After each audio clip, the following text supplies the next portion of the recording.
რატომ იზრდება აბორტების სტატისტიკა? გამოკითხული ახალგაზრდა მამაკაცები ამბობენ, რომ ინფორმაცია აქვთ, თუმცა ნაწილი ფიქრობს, რომ კონტრაცეფცია ძვირი ღირს. ასევე არსებობს შეძენის კომპლექსი ან უბრალოდ მიზეზი გულგრილობაა. ახალგაზრდების სკოლის ასაკში ინფორმაციის მიღებაზე ამახვილებენ ყურადღებას.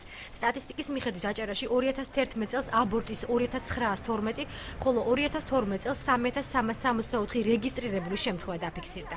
ფიქრობ სკოლებში უნდა ხდებოდეს მაგის ან ლექციების ან რამე ინფორმირება ბავშვების, რომ თავი არიდონ მაგ დაურსულებას ან დაფეხი. თავი როგორ დავიცვათ და ელემენტარულად აფთიაქ შევიდეთ, ლამაზად ვიყიდოთ. მე 11-10 კლასებით შემიძლია ვთქვა, რომ ყველა ახალგაზრდას აქვს მაგაზე ინფორმაცია, რომ უკვე არის რა, შეიძლება თავის დაცვა. აბორტების რიცხვი მაინც რო იზრდება, ანუ გაუფრთხილებლობის ბრალია რა, მაინც მაგედა. რა ვიცი, მაინც ისეთი ახალგაზრდა მოდის, რომ თავს არ იცავს ალბათ და რა ვიცი რა, არ უფრთხილდება ამ მთელობას და არც არაფერს და მაგის ბრალია ალბათ. თორე რაც შეეხება იმას, რომ თავის დაცვის საშუალება ძვირია და რამე ხელმისაწვდომ ფასებშია ყველაფერი. ჩემს აქში აქვთ ინფორმაცია, მაგრამ უბრალოდ არ უნდათ წყალებში ზედმეტი ფულის გადახდა.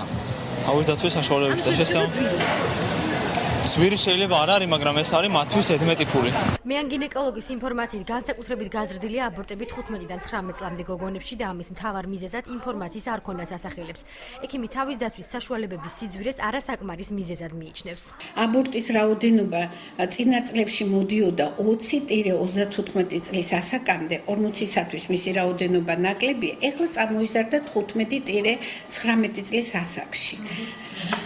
და ალბათ მე ვფიქრობ, მაინც რასთან არის დაკავშირებული, მაინც ვფიქრობ, რომ ინფორმირებასთან. ყველაზე იაფია კაპიკები, სფასია მექანიკური თავდაცვა, რასაც ქვია კონდომები და რასაც ქვია თქვათ პრეზერვატივები. ესეც ხომ ის საშუალებაა, რომელიც საერთოდ ძალიანია ფასად და ძალიან 100%-იანი დაცვით არ მიიყვანს ქალს ამ ოპერაციამდე. აფთიაქებში თავის დაცვის საშუალებები 3 ლარიდან იწყება, ეგრეთ წოდებული სპირალი კი 18 ლარი ღირს. ყოველდღიურად ირინას აფთიაქის გაყიდვების 10%-ს თავის დაცვის საშუალებები შეადგენს. რჩევანი არის ძალიან დიდი. დღის განმავლობაში შეიძლება დაახლოებით 10% მაინც იყიდება. ამ მთლიანად პრეპარატებიდან 10% მაინც იყიდება. ამ პრეპარატების უმეტესად, რა ვიცი, ექიმის დანიშნულებით არის თვითნებურადაც რო ყიდულობენ ქალბატონები, ან ჩვენ გვეკითხებიან. ფასები იწყება მინიმალური ახლა მექანიკური თავდაცვის საშუალებებს, რასაც ეძახიან პრეზერვატივებს, იწყება 70 და 1 ცალი 30 თეთრიც არის და პრეპარატები, კონტრაცეპტივები 2 ლარიდან იწყება მინიმალური ფასი.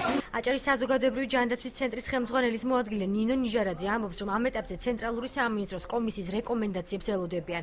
კერძოდ დაიწყება საინფორმაციო კამპანია, რომელიც აბორტის მძიმე შედეგებზეა ორიენტირებული. აჭარის ჯანმრთელობისა და სოციალური დაცვის სამინისტრო აქტიურად ითანამშრომლებს აღნიშნულ კომისიასთან, იხელმძღვანელებს იმ რეკომენდაციებით და ოფიციალური დოკუმენტებით, რომელსაც ზემოთხსენებული კომისია თავისი მუშაობის შედეგად შეიმუშავებს.